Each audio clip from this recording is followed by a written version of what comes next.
স্বাগতম আপুনি চাই আছে প্ৰথম সংবাদ ষ্টুডিঅ'ত মই গীতাশ্ৰী আৰম্ভণিতে ব্ৰেকিং নিউজ কংগ্ৰেছে নিখাই ঘোষণা কৰিলে 40টা সমষ্টিৰ এখন বিশাল প্ৰাৰ্থীৰ তালিকা আৰু গহপুৰত ইতিমধ্যে ৰিপুন বৰা খেলিবলৈ সাজু হৈছে প্ৰাৰ্থী তালিকাখন আমি জনাইছো সামগুৰিত ৰকিবুল হুছেইন মৰিয়নিত ৰূপজ্যোতি কুৰ্মী বটদ্ৰৱাত শিৱমণি বৰা ঢেকিয়াজুলিত বেনুধৰ নাথ বৰচলাত ৰামপ্ৰসাদ শৰ্মা আৰপি শৰ্মা অৰ্থাৎ যোৰহাটত ৰাণা গোস্বামী মাজুলীত ৰাজীৱ লোচন পেগু খুমটাইত বিস্মিতা গগৈ দেৰগাঁৱত বাণী হাজৰিকা টিয়কত পল্লৱী গগৈ আমগুৰিত অংকিতা গগৈ নাজিৰাত দেৱব্ৰত শইকীয়া মাহমৰাত সুৰুজ দিহিঙীয়া তেজপুৰত ডাক্তৰ অনুজ কুমাৰ নাথ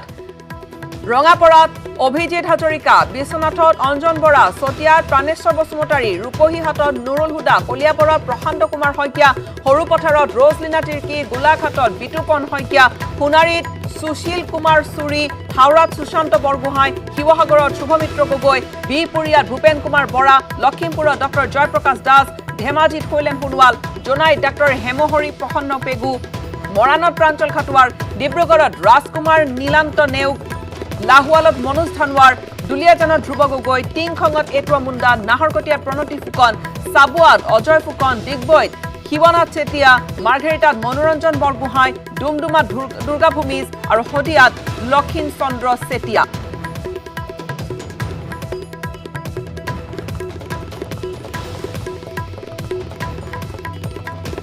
তালিকা আপোনালোকৰ সন্মুখত ব্ৰেকিং নিউজ আৰম্ভণিতে নিশা ঘোষণা কৰিছে কংগ্ৰেছে 40 জনীয়া তালিকা 40ৰ এই তালিকা ঘোষণা কৰিছে কংগ্ৰেছে প্ৰাৰ্থী তালিকা নিশা ঘোষণা কৰে কংগ্ৰেছে আৰু এই তালিকা ইতিমধ্যে তালিকা অনুযায়ী গহপুৰত ৰিপুন বৰা সামগুৰিত ৰকিবুল হুছেইন মৰিয়নিত ৰূপজ্যোতি কুৰ্মী বটদ্ৰৱাত শিৱমণি বৰা ঢেকিয়াজুলিত বেনুধৰ নাথ বৰচলাত ৰামপ্ৰসাদ শৰ্মা যোৰহাটত ৰাণা গোস্বামী মাজুলীত ৰাজীৱ লোচন পেগু খুমটাইত বিস্মিতা গগৈ দেৰগাঁৱত বাণী হাজৰিকা টিয়কত পল্লৱী গগৈ আমগুৰিত অংকিতা গগৈ নাজিৰাত দেৱব্ৰত শইকীয়া মাহমৰাত সুৰুজ দিহিঙীয়া তেজপুৰত ডাক্তৰ অনুজ কুমাৰ নাথ ৰঙাপৰাত অভিজিত হাজৰিকা বিশ্বনাথত অঞ্জন বৰা চতিয়াত প্ৰাণেশ্বৰ বসুমতাৰী তাৰ পিছত ৰূপহীহাটত নুৰুল হুদা কলিয়াবৰত প্ৰশান্ত কুমাৰ শইকীয়া সৰুপথাৰত ৰজলীনা তিৰ্কী গোলাঘাটত বিতুপন শইকীয়া সোণাৰীত সুশীল কুমাৰ চুৰি হাওড়াত সুশান্ত বৰগোহাঁই শিৱসাগৰত শুভমিত্ৰ গগৈ বিহপুৰীয়াত ভূপেন কুমাৰ বৰা লখিমপুৰত ডক্টৰ জয়প্ৰকাশ দাস ধেমাজিত শৈলেন সোণোৱাল জোনাইত ডাক্তৰ হেমহৰি প্ৰসন্ন পেগু মৰাণত প্ৰাঞ্জল খাটুৱাৰ ডিব্ৰুগড়ত ৰাজকুমাৰ নীলান্ত নেওগ লাহোৱালত মনোজ ধানোৱাৰ দুলিয়াজানত ধ্ৰুৱ গগৈ টিংখঙত এটুৱা মুণ্ডা নাহৰকটীয়াত প্ৰণতি ফুকন চাবুৱাত অজয় ফুকন ডিগবৈত শিৱনাথ চেতিয়া মাৰ্ঘেৰিটাত মনোৰঞ্জন বৰগোহাঁই ডুমডুমাত দুৰ্গা ভূমিজ আৰু শদিয়াত লক্ষীণ চন্দ্ৰ চেতিয়া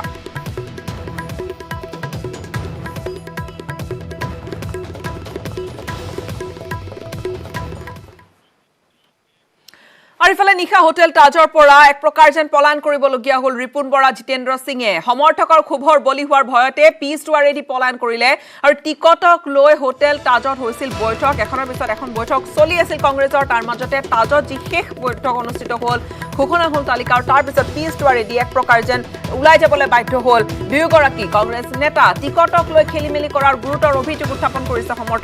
সমৰ্থকৰ ৰোষত পৰাৰ ভয়তে পিছ দুৱাৰেদি পলায়ন কৰিলে দুই নেতাই নিশা হোটেল তাজৰ পৰা পলায়ন কৰিলে ৰিপুন বৰা জিতেন্দ্ৰ সিং সমৰ্থকৰ ক্ষোভৰ বলি হোৱাৰ ভয়তে তেওঁলোকে পিছ দুৱাৰেদি গমন কৰে টিকটৰ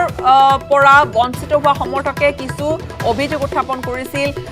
বা টিকটক লৈ হোটেল তাজত যি বৈঠক হৈছিল তাৰ পিছত তাৰ বৈঠকৰ মাজতে টিকটক লৈ বা যেতিয়া তালিকা ঘোষণা হ'ল সেই টিকটক লৈ কিছু খেলিমেলি কৰাৰ এটা অভিযোগ উত্থাপন কৰিছিল টিকট প্ৰত্যাশী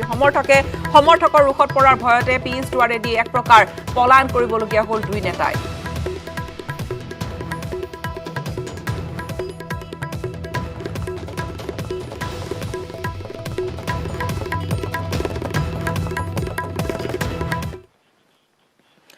আৰু ইফালে লক্ষণীয়ভাৱে অসম গণ পৰিষদ ত্যাগ কৰিলে সত্যব্ৰত কলিতাই টিকট বঞ্চিত হোৱাৰ পিছতে দল ত্যাগ কৰিছে সত্যব্ৰত কলিতাই অগপৰ সাধাৰণ সম্পাদক পদৰ পৰা সদস্য পদৰো ত্যাগ কৰিলে কলিতাই অগপ সভাপতি অতুল বৰাক অৰ্পণ কৰিলে তেওঁ নিশাই পদত্যাগ পত্ৰ তেওঁ টিকটৰ পৰা বঞ্চিত হৈছিল কমলপুৰ সমষ্টিটো এবাৰ অগপই বিজেপিক এৰি দিছিল আৰু তাৰ পিছতে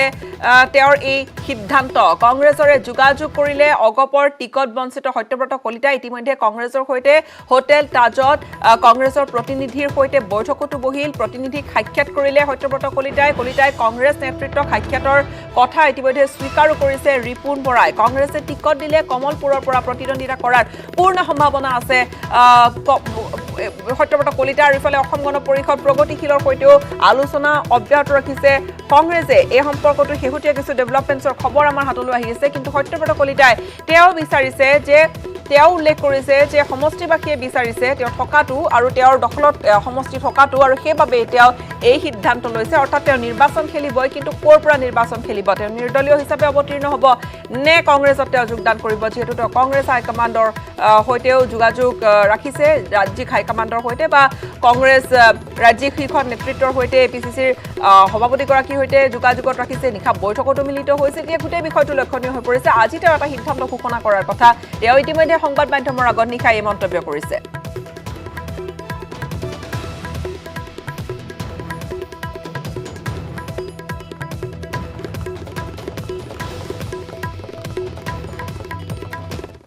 মই এইমাত্ৰ অসম গণ পৰিষদৰ সাধাৰণ সদস্য আৰু সাধাৰণ সম্পাদক সংগঠন হিচাপে মই মাননীয় সভাপতি অতুল বৰা ডাঙৰীয়াৰ হাতত মোৰ পদত্যাগ পত্ৰ অৰ্পণ কৰিছোঁ কমলপুৰৰ ৰাইজে যি ধৰণে বিচাৰে সেইধৰণে মই আগবাঢ়িম তাত এটাই সিদ্ধান্ত দিছে যে মই যিকোনো প্ৰকাৰে নিৰ্বাচনত প্ৰতিদ্বন্দ্বিতা কৰিব লাগিব কিন্তু প্ৰতিদ্বন্দ্বিতাত মোৰ কি প্ৰতীক হ'ব এই বিষয়ে মই কাইলৈ ভাবিম না মই কাকো সাক্ষাৎ কৰা নাই কিন্তু যিহেতু ৰাজনীতি কৰিছোঁ ৰাজনীতিৰ যোনটো ট্ৰেণ্ড সেই ট্ৰেণ্ড হিচাপে মই কোনোবা এটা পক্ষ নিশ্চয় বাছি ল'ব লাগিব সত্যব্ৰত কলিতা ইয়ালৈ অহা দেখা পোৱা গৈছিলে কিছু সময় পূৰ্বে সোমাই যোৱা মানে আহিছে আমাৰ বন্ধু মানুহ আহিব পাৰে তেওঁ তাত মহাজোঁটত চামিল হৈ কিবা তেনেকুৱা প্ৰস্তাৱ আগবঢ়াইছে আপুনি সেইদিনা কৈছিলে যে যোগাযোগ চলি আছে কিবা আগবাঢ়িছে নেকি কাইলৈ পাব নহয় ব্ৰেকিং নিউজ কিবা আহিব আহি আছে কাইলৈ আৰু পাব আপোনালোকে মই এতিয়া সংখ্যা নকওঁ কাইলৈ আপোনালোকে পাব অগপ প্ৰগতিশীলৰ লগত কিবা আগবাঢ়িছে আপুনি কৈছিলে যে যোগাযোগ কৰিছে কালি কৈছিলে আমাক চলি আছে কাৰ লগত আলোচনা চলিছে আপোনালোকৰ অগপ প্ৰগতিশীল মহন্ত ডাঙৰীয়াৰ লগতো চলি আছে আৰু অন্যান্য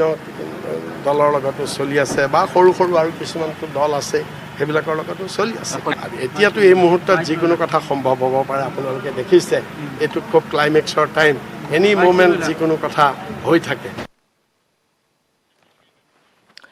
আৰু সত্যব্ৰত কলিতা অগপৰ পৰা পদত্যাগ কৰাক লৈ কেশৱ মহন্তই প্ৰতিক্ৰিয়া ব্যক্ত কৰিছে অগপৰ কাৰ্যকৰী সভাপতিগৰাকীয়ে সত্যব্ৰত কলিতা দল ত্যাগ কৰাত দুখ পাইছো বুলি তেওঁ উল্লেখ কৰিছে তেওঁ পদত্যাগ কৰাৰ খবৰটো মই পোৱা নাই বুলিও এক তাৎপৰ্যপূৰ্ণ মন্তব্য কৰিলে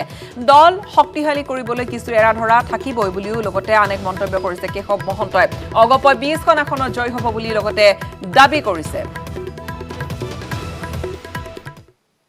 সত্যব্ৰত কলিতাই যোৱাকালিলৈকে এটা সহযোগ আগবঢ়াই আছিল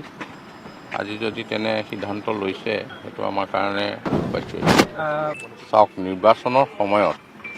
নিৰ্বাচনত প্ৰতিদ্বন্দ্বী হ'ব লগা প্ৰত্যাশী প্ৰাৰ্থী প্ৰত্যেক দলৰ পৰা কেতিয়াবা ইফাল সিফাল হয় আমাৰ দলটোৰ কাৰণে ভাল খবৰ নহয় কিন্তু এইটো নিশ্চয় তেওঁলোকৰ ৰাজনৈতিক ভৱিষ্যতৰ কাৰণে তেনে সিদ্ধান্ত লৈছে মই আপোনাৰ পৰা দুটা প্ৰশ্ন জানিব চেষ্টা কৰিম প্ৰথমটো প্ৰশ্ন হৈছে যে আপোনালোকৰ নিজৰ দলৰ বৰ্তমানৰ বিধায়কক কিহৰ কাৰণে আপোনালোকে টিকট দিব নোৱাৰিলে আচলতে দলৰ আপোনালোকে সাধাৰণ সম্পাদক কাৰ হেঁচাত আচলতে আপোনালোকে দিব নোৱাৰিলে এই বিষয়টো জানিব চেষ্টা কৰিম এইটো যে আমাক সুধিছে বিজেপি দলৰতো বহুত বিধায়কক দিয়া নাই টিকেট আমি এনেকুৱা নহয় যে আমাৰ দলত আসনখন থকাৰ পিছত আমি দিয়া নাই আমাৰ দলত যেতিয়া আসনখন নাই আমি তেওঁলোকক আমি টিকেট নিশ্চয় দিব নোৱাৰিম নহয় মুঠতে আসন বুজাবুজিৰ ক্ষেত্ৰত কিছু সমষ্টি আমাৰ পৰা গৈছে কিছু সমষ্টি তেখেতসকলৰ পৰা আহিছে কোনোবা বিধায়ক হয়তো তাত সেইকাৰণেহে আমাৰ পৰা পোৱা নাই টিকেট অন্য কথাত নহয় বিভিন্নজনে কৈছে যে এয়া অসম গণ পৰিষদ দলটোক নিষেধ কৰা ষড়যন্ত্ৰ কৰিছে আৰু হয়তো 2026 চনত অসম গণ পৰিষদ দলটো নাথাকে অসম গণ পৰিষদ দলটো নিষেধ নহয় আৰু উত্তৰণ হ'ব হোটেল ৰেডিসন ব্লুত প্ৰফুল্ল কুমাৰ মহন্ত নিশাই উপস্থিত হল বৈঠকত অংশগ্ৰহণ কৰিলে কংগ্ৰেছ নেতৃত্বৰে আলোচনাত বহিল প্ৰফুল্ল কুমাৰ মহন্ত মহাজোঁটত সামিল হ'ব পাৰে প্ৰফুল্ল মহন্ত অগপ প্ৰগতিশীলৰ সৈতেও আলোচনা চলি আছে কংগ্ৰেছৰ আৰু এই সন্দৰ্ভত তেওঁ সংবাদ মাধ্যমৰ আগত কিছু তাৎপৰ্যপূৰ্ণ মন্তব্য আগবঢ়াইছে নিশা হোটেল ৰেডিসন ব্লুত প্ৰফুল্ল কুমাৰ মহন্ত উপস্থিত আছিল এখন বৈঠক হৈছিল কংগ্ৰেছ নেতৃত্বৰ সৈতে আলোচনাত মিলিত হৈছিল প্ৰফুল্ল কুমাৰ মহন্ত মহাজোঁটত সামিল হ'ব নেকি শেষত গৈ প্ৰফুল্ল কুমাৰ মহন্ত এনেবোৰ প্ৰশ্ন এতিয়া যথেষ্ট চৰ্চিত হৈ আছে অগপ প্ৰগতিশীলৰ সৈতেও চলি আছে আনহাতে কংগ্ৰেছৰ আলোচনা সমাগত অসম বিধানসভা নিৰ্বাচনত অসম গণ পৰিষদ দলে বৰহামপুৰ সমষ্টি বিজেপিক এৰি দিয়া সন্দৰ্ভত নিজৰ প্ৰতিক্ৰিয়া ব্যক্ত কৰিলে প্ৰাক্তন মুখ্যমন্ত্ৰী তথা দলৰ অগপৰ প্ৰতিষ্ঠাপক সভাপতি প্ৰফুল্ল কুমাৰ মহন্তই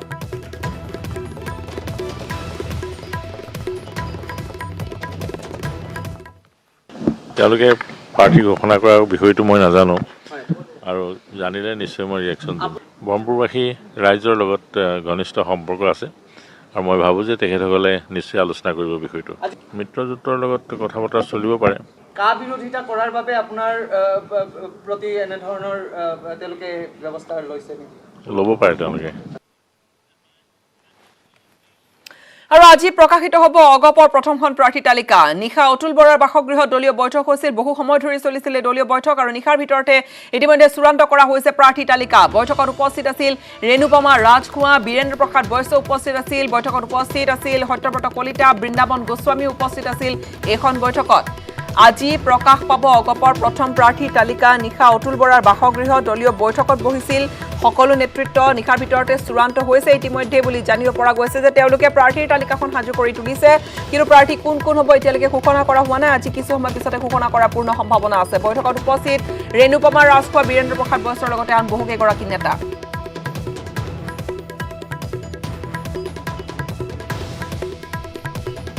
আৰু সম্ভাৱ্য প্ৰাৰ্থীৰ তালিকাত কোন কোন থাকিব পাৰে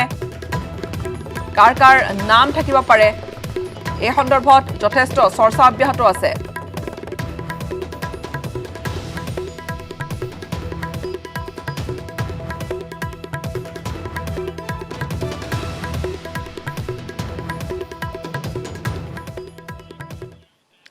আৰু পুনৰ কংগ্ৰেছৰ প্ৰসংগলৈ আহিছো কংগ্ৰেছে যেহেতু 40টা সমষ্টিৰ প্ৰাৰ্থী তালিকা ইতিমধ্যে ঘোষণা কৰিছে নতুন মুখ আছে তাত আৰু পুৰণি বিধায়ক বা পুৰণি এটা সময়ৰ বিধায়কসকলে বা এটা সময়ৰ চিনাকি নামসমূহো অন্তৰ্ভুক্ত হৈছে এখন তালিকাত অধিক জানি পুনেপতে সংযুক্ত হৈছে আমাৰ জ্যেষ্ঠ সাংবাদিক বলেন ভট্টাচাৰ্যৰ সৈতে বলেন আপোনাৰ পৰা অধিক জানিবলৈ বিচাৰিছো 40টা সমষ্টিৰ কেইখনমান আসন যেনেকৈ তিতাবৰ ক্ষমা কৰিব আমাৰ সৈতে আমাৰ জ্যেষ্ঠ সাংবাদিক বিপুল বৰ্মন যোগাযোগ কৰিছো আমি বিপুল বৰ্মনৰ সৈতে সংযুক্ত হৈছে বিপুল বৰ্মন পুৰণি বহুকেইখন মুখ আছে নতুন মুখো আছে এইখন তালিকাত গীতাশ্ৰী চাওক যোৱাকালি বহুত পলমকৈ কাৰণ যেহেতু 8 তাৰিখে মনোনয়নৰ কথা আছে গতিকে এতিয়া তেওঁলোকে আলোচনা বিলোচনাৰ মাজত ফাৰ্ষ্ট ফেজত এফৰ বেছি তেওঁলোকৰ দাবী নাই তেওঁলোকে নাওবৈচা বা তেওঁলোকে ঢিং সমষ্টিটো বিচাৰিছিলে আৰু ৰূপহীঘাটটো তেওঁলোকে বিচাৰিছিলে যদিও তাততো এতিয়া বৰ্তমানৰ কংগ্ৰেছৰ বিধায়ক নুৰুল হুদা আছে নুৰুল হুদাকে প্ৰাৰ্থিত্ব দিলে গতিকে এই আলোচনা এফৰ ফাৰ্ষ্ট ফেজত বেছি বিশেষ নাছিলে আৰু কিন্তু ছেকেণ্ড ফেজ বা থাৰ্ড ফেজৰ কাৰণে আছিলে গতিকে তথাপিও কংগ্ৰেছে তেওঁলোকে সামগ্ৰিকভাৱে গোটেইকেইটা 126খন আসনৰ কাৰণে আলোচনা কৰোঁতে কিছু সময় ল'লে আৰু সেয়া গৈ যোৱাকালি যেতিয়া বিশেষকৈ ফাৰ্ষ্ট ফেজৰ কাৰণে আসনখিনি ঘোষণা কৰিলে 40খন আসনৰ প্ৰাৰ্থিত্ব তালিকা তেওঁলোকে ঘোষণা কৰিছে আমি যদি উত্তৰ পাৰৰ কথা কওঁ যিহেতু ঢেকীয়াজুলিৰ পৰাই ফাৰ্ষ্ট ফেজৰ ইলেকশ্যন আৰম্ভ হ'ব তেওঁলোকে ঢেকীয়াজুলিত যি বেণুনাথ এটা সময়ত তেওঁ বিজেপি আছিলে আৰু তেওঁ খুব ষ্ট্ৰং কেণ্ডিডেট বেণুনাথক এইবাৰ ঢেকীয়াজুলি আসনখনত প্ৰাৰ্থিত্ব প্ৰদান কৰিছে তাৰপিছত যি বিজেপিৰ সাংসদ আছিলে আৰ পি শৰ্মা ৰামপ্ৰসাদ শৰ্মা তেখেতক বৰচলা সমষ্টিত টিকট দিছে বৰচলা সমষ্টিত সচৰাচৰ আমি বিধায়ক হিচাপে বা অধ্যক্ষ হিচাপে দেখিছিলোঁ টংক বাহাদুৰ ৰায়ৰ ঠাইত এইবাৰ আৰ পি শৰ্মাই টিকট লাভ কৰিছে তাৰপিছতে অকণমান আগবাঢ়ি যদি আমি যাওঁ ৰঙাপাৰালৈকে ৰঙাপাৰা সমষ্টিটোত বিজেপিৰ প্ৰাক্তন বিধায়ক আছিলে অভিজিৎ হাজৰিকা তেওঁক এইবাৰ কংগ্ৰেছে প্ৰাৰ্থিত্ব প্ৰদান কৰিছে তাৰপিছত অঞ্জন বৰাই টিকট পাইছে বিশ্বনাথ সমষ্টিটোত তাত সঞ্জু বৰা বুলি এগৰাকী যুৱ প্ৰাৰ্থী আছিল তেওঁ বঞ্চিত হৈছে আৰু গহপুৰত সভাপতি ৰিপুণ বৰাই নিজেই টিকট লৈছে আৰু লখিমপুৰত ডাক্তৰ জয়প্ৰকাশ দাস যি যোৱাবাৰ অকণমান ভোটত তেওঁ উৎপলতৰ হাতত পৰাজয় বৰণ কৰিছিলে তেওঁ টিকট লাভ কৰিছে বাকী চামগুৰিৰ ফালে ৰকিবুল হুছেইনে টিকট লাভ কৰিছে আৰু বিতুপন শইকীয়া তেখেতে গোলাঘাটত নতুনকৈ যোগদান কৰি তেওঁ টিকট লাভ কৰিছে ব্ৰজেন সন্দিক আছিলে তেওঁলোকে তেওঁৰ টিকটৰ পৰা বঞ্চিত হ'ল আৰু এনেধৰণে তেওঁলোকে যোৱাকালি 40 জনৰ কাৰণে এখন এই তালিকাখন ঘোষণা কৰিছে ইয়াত তেওঁলোকৰ যি বিধায়ক আছিলে ধৰক যেনেকৈ ৰজদিনা তিৰ্কী সৰু পথাৰত তেওঁ টিকট পাইছে নাজিৰা দেৱব্ৰত শইকীয়া টিকট পাইছে মৰিয়নীত ৰূপজ্যোতি কুৰ্মীয়ে টিকট পাইছে ডুমডুমাত দুৰ্গা ভূমে টিকট পাইছে গতিকে কংগ্ৰেছে এই ধৰণে তেওঁলোকৰ যি বৰ্তমানৰ বিধায়কসকলকো টিকট প্ৰদান কৰিছে, নুৰুল হুদা, নূৰপহীৰ হাতত। আৰু বাকী আপুনি যিটো কৈছে নতুন মুখৰ প্ৰাৰ্থী, যেনে ধৰক বেণুনাথৰ কথা ক'লোঁ মই, অঞ্জন বৰাৰ কথা ক'লোঁ মই। অঞ্জন বৰা বিশ্বনাথ সমষ্টিটো এটা সময়ত নুৰজামাল চৰকাৰে তাত আধিপত্য বিস্তাৰ কৰিছিলে, গতিকে সেই সমষ্টিটোৰ অঞ্জন বৰা এগৰাকী যুৱ প্ৰাৰ্থী, তেওঁক টিকট লাভ কৰিছে। গতিকে যুৱকক প্ৰাধান্য দিছে আৰু লগতে প্ৰাক্তন বিধায়ক পানেশ্বৰ বসুমতাৰীক চতিয়া সমষ্টিত প্ৰাৰ্থিত্ব প্ৰদান কৰিছে। গতিকে এনেধৰণে কংগ্ৰেছে তেওঁলোকে যি 40জনীয়া প্ৰাৰ্থী তালিকা, এই প্ৰাৰ্থী তালিকা ঘোষণা কৰিছে। আৰু কেইটামান বাকী আছে। লক্ষণীয় বিষয়টো হৈছে এইখন যি তালিকা, এই তালিকাখনত আচলতে নাওবৈচা বা ঢকুৱাখনাৰ কথাখিনিত কি ধৰণে তাত কি ধৰণৰ হ'ব, বা তিতাবৰৰ, বিশেষকৈ তিতাবৰৰ অন্তৰ্ভুক্ত হ'ব যদি এই 40টা বা ফাৰ্ষ্ট ফেজ বুলি আমি যদি কওঁ? চাওক, আজি তেওঁলোকেতো দিবই লাগিব, কাৰণ সময়টো নাই, মাত্ৰ এটা দিন আছে। গতিকে যিহেতু আমি কৈছোঁ যে আপুনি নাওবৈচাৰ কথা কৈছে, নাওবৈচাটো যিহেতু মামুন ইমদাদুল হক চৌধুৰী, তেওঁৰ অসম বিধানসভাত পাৰফৰ্মেঞ্চ খুব ভাল আৰু তেওঁক AUDF-এ এৰি দিব বিচৰা নাছিলে। কিন্তু কংগ্ৰেছৰ আক্ৰোশ হৈ আছে যে পদ্মলোচন দলে, তেওঁ যি TMPKৰ কেন্দ্ৰীয় জেনেৰেল ছেক্ৰেটাৰী, তেওঁ নতুনকৈ এতিয়া কংগ্ৰেছত যোগ দিলে। গতিকে তেওঁক ঢকুৱাখানাত যেতিয়া প্ৰাৰ্থিত্ব দিব নৱকুমাৰ দলৰ বিৰুদ্ধে, তেতিয়া স্বাভাৱিকতে ভৰত চন্দ্ৰ নৰহক এতিয়া নাওবৈচাত সংস্থাপন দিব বিচাৰিছে। কিন্তু নাওবৈচাত মানি লোৱা নাই মামুন ইমদাদুল হক চৌধুৰী। সেই কথাটো লৈ অকণমান ৰাতি কালি আলোচনা বিলোচনা চলি আছিলে। আজি হয়তো যদি তেওঁলোকে থিৰাং কৰে, তেতিয়াহ'লে সেইটো ঘোষণা কৰিব লাগিব, নহ'লেতো নমিনেশ্যন দিয়াৰ টাইম নাথাকিব সেইটো। আৰু তিতাবৰৰ কথাটো কৈছে যে তিতাবৰত চাওক, তাতে দীপ গগৈ, যি তৰুণ গগৈৰ যি ভাতৃ দীপ গগৈ বা দীপ গগৈৰ সহধৰ্মিনী, তেওঁলোকে প্ৰাৰ্থিত্বৰ ক্ষেত্ৰত তেওঁলোকে বিচাৰিছিলে। গতিকে তেনে কথাই বিবেচনা হ'ব পাৰে। মুঠৰ ওপৰত কংগ্ৰেছে কালি যিখন প্ৰাৰ্থী তালিকা ঘোষণা কৰিলে, 40জনীয়া প্ৰাৰ্থী তালিকা, এখন খুব মানে এখন আকৰ্ষণীয় যুঁজ হ'ব যে আগন্তুক বিধানসভা নিৰ্বাচনত, সেইটো ক'ব পৰা যায়। কাৰণ প্ৰাৰ্থিত্বসকলৰ মুখ দেখিলে, কাৰণ পানেশ্বৰ বসুমতাৰী, আপুনি এটা কথা মনত ৰাখিব, যোৱাবাৰ বিধানসভা নিৰ্বাচনত মাত্ৰ 1,500 ভোটত তেওঁ শক্তিশালী প্ৰাৰ্থী পদ্ম হাজৰিকাৰ বিৰুদ্ধে পৰাজয় বৰণ কৰিছিলে। গতিকে তেওঁকেই পুনৰ টিকট প্ৰদান কৰিছে। গতিকে এই ধৰণৰ যি প্ৰাৰ্থিত্বৰ তালিকা, এই তালিকাখন ৰকিবুল হুছেইনৰ পৰা আৰম্ভ কৰি আমি এই মুহূৰ্তত আমাৰ পোনপটীয়া সম্প্ৰচাৰ আমি যাব, এতিয়া বোকাজান যাবলৈ ওলাইছে। আমি যিহেতু বিধানসভা কমপ্লেক্সত আছোঁ, ডাক্তৰ নুমল মমিন তেখেতে টিকট লাভ কৰিলে আৰু লাভ কৰি এতিয়া তেখেতে বোকাজান অভিমুখে ৰাওনা হ'ব ওলাইছে। গীতাশ্ৰীয়ে আমি সৌভাগ্য যে আমি তেখেতক পালোঁ। আপুনি যাবলৈ ওলাইছে সমষ্টি, এই মুহূৰ্তত আপোনাক অভিনন্দন জনাইছোঁ। ধন্যবাদ আপোনালোকক। যোৱা 5টা বছৰ আপোনালোকে বহুত সহায় কৰিলে, তাৰ কাৰণে আমি সফল ৰূপত নিজকে প্ৰতিষ্ঠা কৰিবলৈ সক্ষম হ'লোঁ। আৰু যিমান মিডিয়া বন্ধু যোৱা 5 বছৰত মোৰ কাৰ্যকালত সহায় কৰিলে, সকলোকে মই আপোনালোকৰ চেনেলৰ যোগে ধন্যবাদ দিছোঁ। আৰু আজি বোকাজানলৈ গৈ আছোঁ, গৈ পেলাই মই 10 তাৰিখে নমিনেশ্যন ফাইল কৰিম। আৰু এইবাৰ পুনৰবাৰ আমি ভাৰতীয় জনতা পাৰ্টীৰ চৰকাৰ অসমত গঠন কৰিবলৈ কাৰণে গৈ আছোঁ। আৰু খুব সুন্দৰ পৰিৱেশ অসমৰ কেউ দিশে,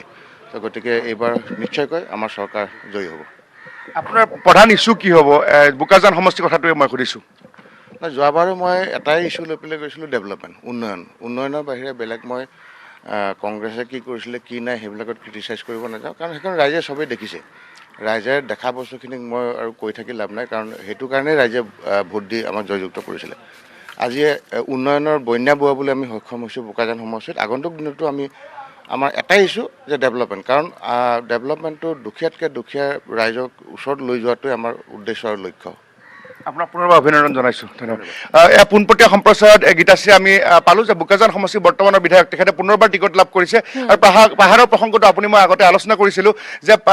5খন আসন আছে, তাৰ ভিতৰত একমাত্ৰ ডাক্তৰ নুমল মমিনে টিকট লাভ কৰিছে। আৰু বাকী 4জনৰ চুমৰংহাঙৰ, জয়ৰাম ইংলেঙৰ বা মানসিং ৰংপিঙৰ বা বিবি হাজৰিকাৰ টিকট কটা গৈছিলে। গীতাশ্ৰী, হয়, এতিয়া পুনৰ কংগ্ৰেছৰ তালিকাখনলৈ উভতি আহিছোঁ। আপুনি তিতাবৰৰ কথা ইতিমধ্যে উল্লেখ কৰিলে, বা নাওবৈচা অৰ্থাৎ সম্ভাৱনীয়তা এয়াই আছে যে নাওবৈচা হয়তো শেষ মুহূৰ্তত গৈ AIUDF-ক পুনৰবাৰ এৰি দিয়াৰ কথা, যিহেতু কংগ্ৰেছেও বহুখিনি চিন্তা চৰ্চা কৰিছিল তাত প্ৰাৰ্থিত্ব থিয় কৰাবলৈ। কিন্তু সম্ভাৱনীয়তা নিশ্চয়কৈ এয়াই দেখা গৈছে যে নাওবৈচাই AIUDF-ক এৰি দিব। কিন্তু লগতে আন এটা সমষ্টি ঢকুৱাখনাৰ কথা কি ক'ব পাৰি? চাওক গীতাশ্ৰী, মই নকওঁ যে নাওবৈচা সমষ্টিটো পুনৰবাৰ AIUDF-ক এৰি দিব বুলি। হয়, মই কৈছোঁ যে বিধানসভাত পাৰফৰ্মেঞ্চ খুব ভাল, আৰু তেওঁ বাকপটু, আৰু তেওঁ এগৰাকী অধিবক্তা আৰু যুৱ নেতা মামুন ইমদাদুল হক চৌধুৰী, তেওঁ সংখ্যাগুৰু সকলোতে তেওঁৰ প্ৰাধান্য আছে। কিন্তু সেই সমষ্টিটো এনেধৰণে হেঁচা প্ৰয়োগ কৰিছে। আজি যদি আমি কংগ্ৰেছৰ ফালৰ পৰা জিতেন্দ্ৰ সিং বা ভূপেশ ভাগল বা তেওঁলোকৰ অনিৰুদ্ধ যি হিমাচলৰ বিধায়ক বা ৰিপুণ বৰা, সকলোৱে এনেধৰণে তেওঁলোকে নাচুবান্দা হৈ আছে, আক্ৰোশ হৈ আছে যে এইটো ভৰত চন্দ্ৰ নৰহক দিব লাগিব নাওবৈচা সমষ্টিটো। এতিয়া আজমল ডাঙৰীয়াই প্ৰথমতে ফ্ৰণ্ট ফুটত আছিলে, কিন্তু এতিয়া তেওঁ কিছু বেকফুটত আছে বুলি আমি জানিব পাৰিছোঁ। গতিকে শেষ মুহূৰ্তত হয়তো নাওবৈচাখন কংগ্ৰেছৰ দখললৈ কংগ্ৰেছক এৰি দিব পাৰে। গতিকে এতিয়াও আলোচনা বিলোচনা তেওঁলোকৰ 60-40 হৈ আছে। সেইটো হৈ গ'ল ঢকুৱাখানা সমষ্টিৰ কথা। আৰু আপুনি কৈছে পদ্মলোচন দলে টিকট একমাত্ৰ কনফাৰ্ম নিশ্চিত হৈছে, তেওঁক ঢকুৱাখানা সমষ্টিত তেওঁক প্ৰাৰ্থিত্ব প্ৰদান কৰিব। তেওঁ কৈছোঁ যে মই TNPKৰ প্ৰাক্তন যি কেন্দ্ৰীয় সাধাৰণ সম্পাদক, তেওঁ যুৱ নেতা, তেওঁক এগৰাকী য়ং যি প্ৰাৰ্থিত্ব, আৰু তেওঁক প্ৰাৰ্থিত্ব নিশ্চিত কৰিছে, আজি ঘোষণা কৰিব। আৰু তাৰ বিৰুদ্ধে কিন্তু নৱকুমাৰ দলে আছে। নৱকুমাৰ দলে 2011 চনত অসম গণ পৰিষদৰ পৰা জয়লাভ কৰি তেখেতে বিৰোধীত আছিলে, আৰু 2016 চনত ভাৰতীয় জনতা পাৰ্টীৰ পৰা জয়লাভ কৰি তেখেতে বৰ্তমান ইয়াত PNRD মিনিষ্টাৰ হিচাপে তেখেতে আছে বৰ্তমান সময়ত। গতিকে সেই যিটো ঢকুৱাখানা বা যিটো নাওবৈচা সমষ্টিত ইয়াত যুঁজখন খুব আকৰ্ষণীয় হ'ব। নাওবৈচাত যদি ইয়াত টিকট লাভ কৰে ভৰত চন্দ্ৰ নৰহে, তেনেহ'লে তেওঁ যুঁজিব লাগিব অসম গণ পৰিষদৰ জয়ন্ত খাউণ্ডৰ বিৰুদ্ধে। জয়ন্ত খাউণ্ড তেখেতে যোৱাবাৰ 8,000 ভোট পাইছিলে অগপৰ পৰা প্ৰাৰ্থিত্ব প্ৰদান কৰি, কাৰণ তাত ৰাও গজেন্দ্ৰ সিঙে বিজেপিৰ পৰা যথেষ্টখিনি ভোট পাইছিলে। গতিকে যোৱাবাৰ ফ্ৰেণ্ডলি কণ্টেষ্ট হৈছিলে AGP আৰু বিজেপিৰ মাজত, কিন্তু এইবাৰ ফ্ৰেণ্ডলি কণ্টেষ্ট নহয়, এইবাৰ AGP এৰি দিছে। গতিকে জয়ন্ত খাউণ্ডে যিটো হিন্দু অধ্যুষিত যিবোৰ অঞ্চল আছে নাওবৈচা সমষ্টিৰ অন্তৰ্গত, তাত যথেষ্ট ভোট পাব। গতিকে ভৰত চন্দ্ৰ নৰহৰ লগত সেই যুঁজখন যথেষ্ট আকৰ্ষণীয় হ'ব বুলি আমি আশা কৰিছোঁ, যদি টিকট পায়। আৰু যদি মামুন ইমদাদুল হক চৌধুৰী পায়, তেতিয়াহ'লেও যুঁজখন আকৰ্ষণীয় হ'ব নাওবৈচাত। আৰু তাত ঠিক তেনেধৰণে ঢকুৱাখানাত পদ্মলোচন দলে ভাৰ্চেছ নৱকুমাৰ দলে। নিশ্চিত ৰূপত আৰু তেজপুৰৰ পৰা এইবাৰ কংগ্ৰেছে প্ৰাৰ্থী হিচাপে আগবঢ়াইছে ডক্টৰ অনুজ কুমাৰ মেছক। তেজপুৰ আসনখনৰো যি ধৰণৰ বিৰোধীৰ তৎপৰতা দেখা গৈছিল আৰু যি ধৰণে শাসকীয় পক্ষই তাত বৃন্দাবন গোস্বামীৰ দখলত আছে, যি ধৰণৰ তৎপৰতা দেখা গৈছে, এইবাৰ তেজপুৰত নতুন মুখ কংগ্ৰেছৰ ডক্টৰ অনুজ কুমাৰ মেছ তেজপুৰত। হয়, তেজপুৰ আসনখন কিছু সময় লাগিব, আৰু কাৰণ অসম গণ পৰিষদ দলৰ যি প্ৰাক্তন সভাপতি বৃন্দাবন গোস্বামী, তেখেতক বঞ্চিত কৰি যে পৃথ্বীৰাজ ৰাভা তেখেতক তাত প্ৰাৰ্থিত্ব দিয়াৰ কুচকাৱাজ চলি আছে। যোৱাকালি প্ৰায় নিশা 2 বজালৈকে অসম গণ পৰিষদৰ সভা অনুষ্ঠিত হৈছিলে। অসম গণ পৰিষদে এতিয়ালৈকে তেওঁলোকে প্ৰাৰ্থিত্বৰ যি 26খনীয়া প্ৰাৰ্থিত্বৰ তালিকা, সেই তালিকা ঘোষণা কৰিব পৰা নাই। হয়, আমাৰ লগত আছে কিছু তালিকা, তেওঁলোকৰ যি অসম গণ পৰিষদৰ সম্ভাৱ্য প্ৰাৰ্থীৰ নাম, মানকাছাৰত যেনেকৈ জাভেদ ইছলাম বা সৰুক্ষেত্ৰীত তেওঁলোকৰ কল্পনা পাটোৱাৰী, ঠিক তেনেধৰণে জ্যোতিষ দাস গোৱালপাৰা পূবত। গতিকে এনেধৰণৰ এই নামবিলাক আমাৰ হাতত আছে। মই অতুল বৰা কেশৱ মহন্তৰ প্ৰসংগলৈ বা বঙাইগাঁও ফণীভূষণলৈ নাহিলোৱেই। বাকী যিখিনি আসনখিনি তেওঁলোকে তিয়কত পাইছে, তেওঁলোকে তেজপুৰ পাইছে, তেওঁলোকে তেজপুৰত পৃথ্বীৰাজ ৰাভাৰ নামটো ওলাই আছে। গতিকে এতিয়া কথা হ'ল কি, তাৰ বিৰুদ্ধে যে এই মেছ ডাঙৰীয়া যিটো তাত প্ৰাৰ্থিত্ব লাভ কৰিছে, তেখেতে তাত এটা বিশেষ সম্প্ৰদায়ৰ পৰা, আৰু তেখেতৰ জনপ্ৰিয়তা আছে, কিন্তু সেই সমষ্টিটো আকৌ অপূৰ্ব ভট্টাচাৰ্যই টিকট বিচাৰিছিলে। নিশ্চয়কৈ সেইখিনি কথাও আছে। নিশ্চয়কৈ বিপুল বৰ্মন, এই মুহূৰ্তত আমি খন্তেক সময় এটা বিৰতিৰ বাবে আমি ৰ'ব লাগিব। আমি খবৰধাৰা অব্যাহত ৰাখিম আৰু প্ৰতিটো আপডেট কেৱল নিউজ 18 অসম নৰ্থ ইষ্টত আমি দৰ্শকক জনাই যাম। শেহতীয়া সকলো তথ্য থাকিব এটা বিৰতিৰ পিছত। আপুনি চাইছে প্ৰথম সংবাদ। অসম গণ পৰিষদৰ সম্ভাৱ্য প্ৰাৰ্থীৰ তালিকা কি ধৰণৰ হ'ব পাৰে? আমাৰ হাতত এখন তালিকা আহি পৰিছে। বোকাখাটত নিৰ্বাচন খেলিব অতুল বৰাই, কলিয়াবৰত কেশৱ মহন্ত সাজু হৈছে, বঙাইগাঁৱত ফণীভূষণ চৌধুৰী, আমগুৰিত প্ৰদীপ হাজৰিকা। অৱশ্যে আনুষ্ঠানিক ঘোষণা বাকী আছে, আজি যিকোনো মুহূৰ্তত আনুষ্ঠানিক ঘোষণা হৈ যাব পাৰে। আৰু নাওবৈচাত জয়ন্ত খাউণ্ড, তেজপুৰত পৃথ্বীৰাজ ৰাভাৰ নাম উত্থাপন হৈছে, সেয়া এটা লক্ষণীয় বিষয়। বৃন্দাবন গোস্বামী নহয়, তেজপুৰত চৰ্চিত হৈছে পৃথ্বীৰাজ ৰাভাৰ নাম। ছয়গাঁৱত ডক্টৰ কমলা কলিতা, সৰুক্ষেত্ৰীত কল্পনা পাটোৱাৰীয়ে নিৰ্বাচনী যুঁজত অৱতীৰ্ণ হ'ব। বকত ডক্টৰ তপন দাস সাজু হৈছে, ৰহাত বিষ্ণু দাস সাজু হৈছে, উত্তৰ অভয়াপুৰীত ভূপেন ৰায়, মানকাছাৰত জাভেদ ইছলাম, পূব গোৱালপাৰাত জ্যোতিষ দাস, দেৰগাঁৱত ভৱেন্দ্ৰনাথ ভৰালী, পশ্চিম গুৱাহাটীত ৰমেন্দ্ৰ নাৰায়ণ কলিতা, চাবুৱাত পুনাকন বৰুৱা, টিয়কত শ্যামকানু মহন্ত বা বিকাশ শইকীয়া হয়তো হ'ব পাৰে অগপৰ প্ৰাৰ্থী। এই মুহূৰ্তত টিভিৰ পৰ্দাত আপোনালোকৰ কেইখনমান মুখ আৰু সমষ্টি কেইটা। নাওবৈচাত অৱশ্যে জয়ন্ত খাউণ্ডৰ নাম পোহৰলৈ আহিছে, ছয়গাঁও সমষ্টিত কমলা কলিতা, আৰু এই ধৰণে যি তালিকা, সৰুক্ষেত্ৰী সমষ্টিত কল্পনা পাটোৱাৰী, এই ধৰণে এই তালিকা প্ৰকাশিত হৈছে।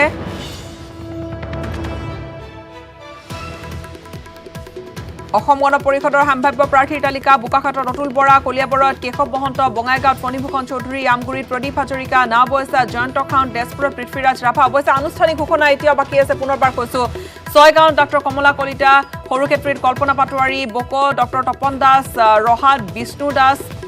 উত্তৰ অভয়াপুৰীত ভূপেন ৰায়, মানকাছাৰত জাভেদ ইছলাম, পূব গোৱালপাৰা জ্যোতিষ দাস, দেৰগাঁৱত ভৱেন্দ্ৰনাথ ভৰালী, পশ্চিম গুৱাহাটীত ৰমেন্দ্ৰ নাৰায়ণ কলিতা, চাবুৱাত পুনাকন বৰুৱা, টিয়কত শ্যামকানু মহন্ত হ'ব পাৰে প্ৰাৰ্থী, নহ'লে বিকাশ শইকীয়াৰ নামো পোহৰলৈ আহিছে।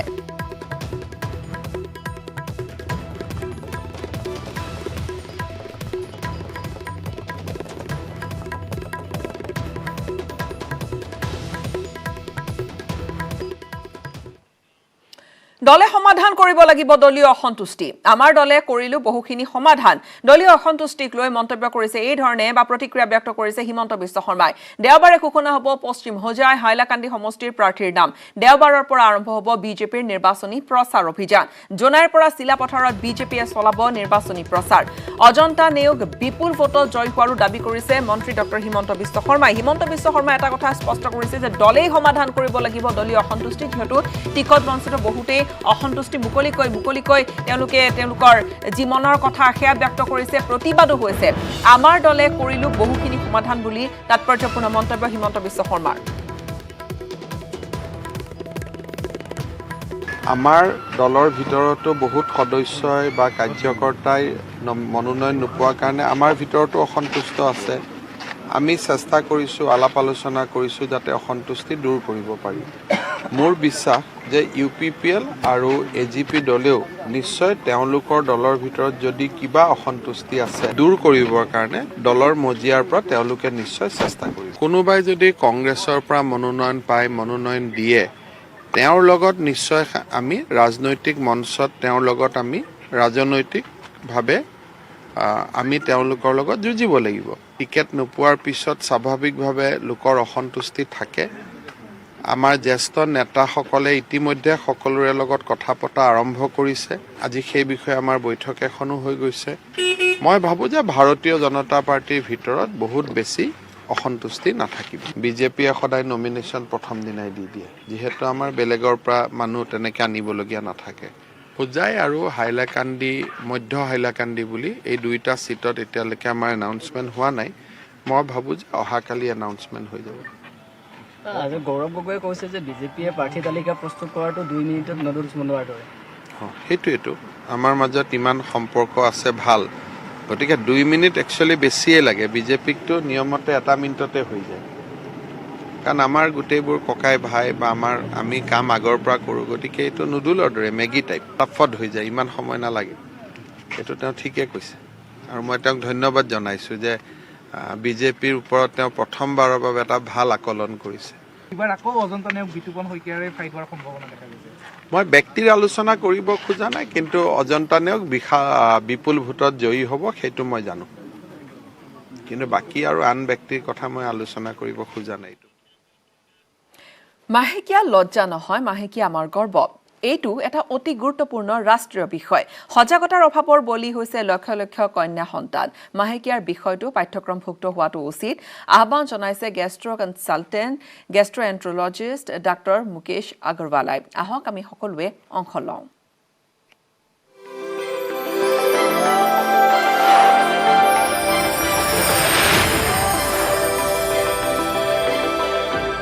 মাহেকীয়া প্ৰচেছটো যিটো আছে এইটো নৰ্মেল প্ৰচেছ হয় বেচিকেলি এইটো মানে তেতিয়া ছোৱালীবিলাকে এটা বয়স এটেইন কৰে ধৰক 13 বা 14 ইয়াৰ্ছ তেতিয়া এইটো এটা নৰ্মেলি তেওঁলোকে মাহেকীয়াটো হয় এইটোৰ কাৰণে কোনো আচৰিত হ'ব লগা কথা নাই এইটো যিকোনো টাইমত হ'ব পাৰে এতিয়া ধৰক কেতিয়াবা তেনেকুৱা দেখা যায় যে এইটো স্কুলত গৈছে স্কুলত ছাডেনলি এইটো মাহেকীয়া প্ৰচেছটো ষ্টাৰ্ট হৈ যায় তেতিয়াহ'লে মানে ছোৱালীজনী হওক বা বাকীবিলাকে হওক মানে এটা ফিয়াৰ এটা ডেভেলপ কৰে মানে ভয় খাই যায় তেনেকৈ এইটো ভয় খাব লগা কোনো ইভেণ্টছ নহয় এইটো এবনৰ্মেল প্ৰচেছ নহয় এইটো নৰ্মেল মানে এইটো নৰ্মেল এটা বয়সত এইটো ডেভেলপ হ'ব চবৰ কাৰণে সেইটো কাৰণে যদি আগৰ পৰাই তেওঁলোকে যদি অলপ ইনফৰ্মেশ্যন মানে জ্ঞানটো থাকে যে মাহেকীয়া প্ৰচেছটো এইটো বয়সত এনেকুৱা হ'ব পাৰে তাতে কি একজেক্টলি হয় সেইটো মানে ইনফৰ্মেশ্যনটো ধৰক তেওঁ ঘৰৰ মানে মাকৰ ফালৰ পৰা বা টিচাৰৰ ফালৰ পৰা যদি আগৰ পৰা অলপমান মানে জনা যায় তেতিয়া এইটো ছাডেনলি ডেভেলপ কৰিব তেতিয়াহ'লে সেইটো সেই ভয় ভাৱটো নাথাকিব মানুহ এটা বেলেগ ষ্টেজৰ পৰা আগবাঢ়ি যায় যেনেকৈ এটা চিলড্ৰেনৰ পৰা এডলচেণ্ট পিৰিয়ড বুলি কয় তাৰপিছত এডাল্টহুড হ'ব তাৰপিছত বুঢ়া বয়সত যাব কিছুমান হৰম'নেল চেঞ্জেছৰ কাৰণে এইবিলাক নৰ্মেল প্ৰচেছ যিটো ছোৱালীবিলাকে মানে বহন কৰিব লগা হয় মেইনলি ইম্পৰ্টেণ্ট আছে যে মানে চবে মানে যেতিয়া হাইজিনটো যাতে মেইনটেইন হয় সেইটো মেইনটেইন কৰিব লগা হয় আৰু সেইটোৰ বিষয়ে অলপমান জ্ঞানটো যদি আগৰ পৰাই যদি মানে পোৱা যায় মাকৰ ফালৰ পৰা বা স্কুলতো যদি এই কেৰিকুলামত যদি এই বস্তুটো